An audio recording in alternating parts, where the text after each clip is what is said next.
Hi అండి, అందరికీ నమస్కారం. Welcome to Narayana Telugu television channel. 2024 elections దగ్గర పడ్డాయి.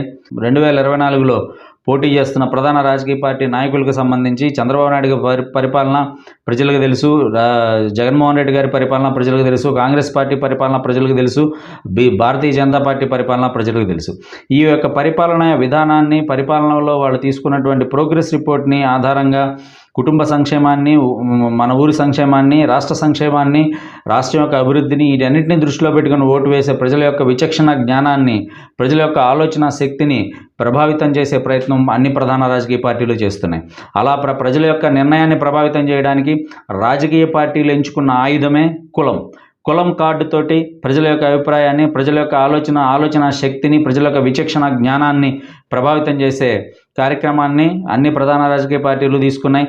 దానిలో భాగంగానే ప్రజలు ఆలోచించి ఓటేయకుండా, ప్రజలు వాళ్ళ కుటుంబ సంక్షేమాన్ని, వాళ్ళ కుటుంబ అభివృద్ధిని దృష్టిలో పెట్టుకోకుండా, రాష్ట్ర అభివృద్ధిని దృష్టిలో పెట్టుకోకుండా, దేశ అభివృద్ధిని కూడా దృష్టిలో పెట్టుకోకుండా, వాళ్ళ ఆలోచన విధానాన్ని ప్రభావితం చేసే విధంగా అన్ని ప్రధాన రాజకీయ పార్టీలు కూడా ఈ ఏరియాలో ఏ కులం వాళ్ళు ఎక్కువ ఉంటే ఆ కులం వాళ్ళకే సీట్ ఇద్దాము, ఆ కులం వాళ్ళందరూ సపోర్ట్ చేస్తారు, రాష్ట్ర స్థాయిలో ఈ కులం వాళ్ళు ఎక్కువ ఉన్నారు, ఆ కులం వాళ్ళతో మనం పొత్తు పెట్టుకుంటే మనం ఆ కులం ఓట్లతో అధికారంకి వస్తామని చెప్పేసి మన యొక్క ఆంధ్రప్రదేశ్ ఓటర్ల యొక్క విచక్షణ జ్ఞానాన్ని, ఆంధ్రప్రదేశ్ ఓటర్ల యొక్క ఆలోచన శక్తిని ప్రభావితం చేసే ప్రయత్నం అనేది అన్ని రాజకీయ పార్టీలు చేస్తున్నాయి.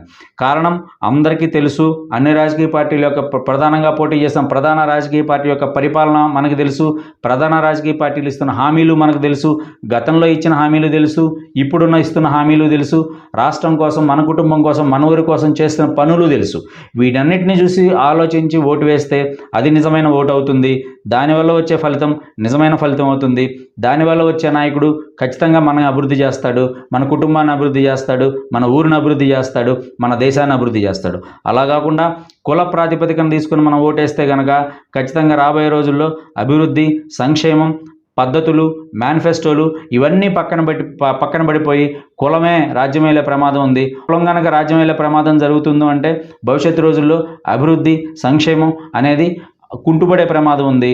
కాబట్టి మనం యాజ్ ఆంధ్రప్రదేశ్ ఓటర్లు కానీ, ప్రజలు కానీ ప్రాతిపదికగా తీసుకుని ఓటు వేయాల్సిన అంశం ఏంటంటే మన కుటుంబానికి ఏం మంచి జరిగింది, మన రాష్ట్రానికి ఏం మంచి జరిగింది, ఏ నాయకుడు మాటలు ఎలా ఉన్నాయి, ఏ నాయకుడు మేనిఫెస్టోలు ఎలా ఉన్నాయి, ఏ నాయకుడు మేనిఫెస్టోలు ఇంప్లిమెంట్ చేశారు, ఈ ప్రాతిపదికన కనుక మనం తీసుకుని ఓటేస్తే కనుక ఖచ్చితంగా ఆంధ్రప్రదేశ్కి ఒక మంచి నాయకత్వం వస్తుంది. మంచిగా ఆంధ్రప్రదేశ్లో ఉన్న ప్రతి కుటుంబము, ప్రతి ఊరు, ఆంధ్రప్రదేశ్ బాగా అభివృద్ధి జరిగే అవకాశం ఉంది. అలా కాకుండా కుల ప్రాతిపదికన కనుక ఈ ప్రధాన రాజకీయ పార్టీలు ప్రజల యొక్క అభిప్రాయాన్ని మార్చే భాగంగా వేస్తున్న రాజకీయ కుల ఉచ్చులో గనక మన ఆంధ్రప్రదేశ్ ప్రజలు కానీ, ఓటర్లు కానీ పడి కుల ప్రాతిపదికన కనుక ఓటేసామంటే మాత్రం ఖచ్చితంగా రాష్ట్రం యొక్క అభివృద్ధి, మన కుటుంబం యొక్క అభివృద్ధి అనేది కుంటుపడే ప్రమాదం ఉంది. కాబట్టి ఏంటంటే ఈ ప్రయత్నాన్ని అడ్డుకోవాల్సిన బాధ్యత ఈ కుల ప్రాతిపదికన ప్రజలను ఓటు వేసేటట్టు ప్రభావితం చేసే విధంగా వివిధ రాజకీయ పార్టీలు అవలంబిస్తున్న విధానాలను అడ్డుకోవాల్సిన బాధ్యత ఖచ్చితంగా ఆంధ్రప్రదేశ్ రాష్ట్రంలో ఉన్నటువంటి ప్రతి పౌరుడు, ప్రతి ఓటర్ చేతుల్లో ఉంది.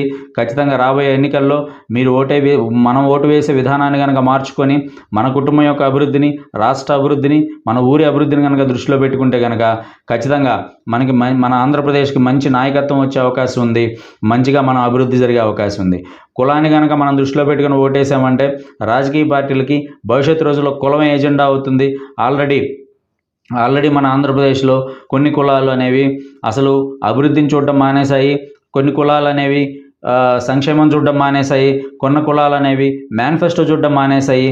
ఆల్రెడీ కొన్ని కులాలు అనేవి పార్టీల వారీగా చీలిపోయినాయి. కానీ ఉన్న కొన్ని కులాలైనా సరే అభివృద్ధిని చూడకుండా, సంక్షేమాన్ని చూడకుండా, నాయకుల యొక్క విధానాలను చూడకుండా కనుక ఓటేసినట్లయితే కంప్లీట్గా ఆంధ్రప్రదేశ్లో ఆంధ్రప్రదేశ్గా తయారయ్యే అవకాశం ఉంది. ఆంధ్రప్రదేశ్ అనేది కుల ప్రాతిపదికన ఎలక్షన్స్ జరిగే అవకాశం ఉంది. అభివృద్ధి, సంక్షేమం, రాష్ట్ర ప్రయోజనాలు, మన ఊరి ప్రయోజనాలు, కుటుంబ ప్రయోజనాలు ఇవన్నీ కూడా పక్కన పెట్టే ప్రమాదం ఉంది. కాబట్టి ఆంధ్రప్రదేశ్ ప్రజలు తెలివిగా ఈ రాజకీయ పార్టీలు, ప్రధాన రాజకీయ పార్టీల యొక్క ఉచ్చులో పడకుండా కులం కార్డులోకి పడకుండా మీ కుటుంబానికి, మన ఊరికి, మన రాష్ట్రానికి ఏ నాయకత్వం అయితే మంచి జరుగుతుందో, ఏ నాయకుడి విధానాలు అయితే బాగున్నాయో, ఏ పార్టీ విధానాలు అయితే బాగున్నాయో, ఏ పార్టీలు సిన్సియర్గా పనిచేశాయో ఇవన్నీ మన కళ్ళ ముందు చాలా స్పష్టంగా ఉన్నాయి. ఈ స్పష్టమైన మన కళ్ళ ముందు కనిపించే వాస్తవ పరిస్థితులను దృష్టిలో పెట్టుకొని కనుక మనం ఓటేయగలిగితే ఖచ్చితంగా రాజకీయ పార్టీలు అన్నీ కూడా ప్రజలు చెప్పినట్టు చేసే పరిస్థితుల్లోకి వస్తాయి. అలా కాకుండా మనం గనక ప్రభావితమయ్యి ట్రాప్లో పడి, ఉచ్చులో పడి కనుక మనం ఓటేసినట్లయితే దాని ప్రభావం ఖచ్చితంగా మన కుటుంబాల మీద, మన ఊరి మీద, మన రాష్ట్రం మీద పడే ప్రమాదం ఉంది. కాబట్టి ఆంధ్రప్రదేశ్ ప్రజలందరికీ నారాయణ తెలుగు టెలివిజన్ ఛానల్ ద్వారా స్పష్టమైన మెసేజ్ ఇస్తున్నాము, అభ్యర్థన చేస్తున్నాము. ఖచ్చితంగా రాష్ట్ర ప్రయోజనాల్ని, మీ కుటుంబ ప్రయోజనాల్ని, రాష్ట్రం యొక్క అభివృద్ధిని, మీ కుటుంబ అభివృద్ధిని, మన ఊరు అభివృద్ధిని దృష్టిలో పెట్టుకుని ఓటేయండి. కానీ కుల ప్రాతిపదికన ఓటు వేసే సంస్కృతిని ఎంకరేజ్ చేయొద్దు. దానివల్ల నష్టపోయేది నాయకులు కాదు, రాజకీయ పార్టీలు కాదు, మన భవిష్యత్ తరాలే స్పష్టంగా నష్టపోయే అవకాశం ఉంది. కాబట్టి ఖచ్చితంగా మీ విచక్షణ జ్ఞానాన్ని పర్ఫెక్ట్గా మీ రాష్ట్ర ప్రజలందరూ, ఆంధ్రప్రదేశ్ రాష్ట్ర ప్రజలందరూ చాలా తెలివైన వాళ్ళు, ఖచ్చితంగా ఆలోచన జ్ఞానం కలిగిన వాళ్ళు. సో ఖచ్చితంగా ఆలోచించండి, ఒక మంచి నాయకత్వాన్ని మన రాష్ట్రానికి ఇవ్వండి. Thank you.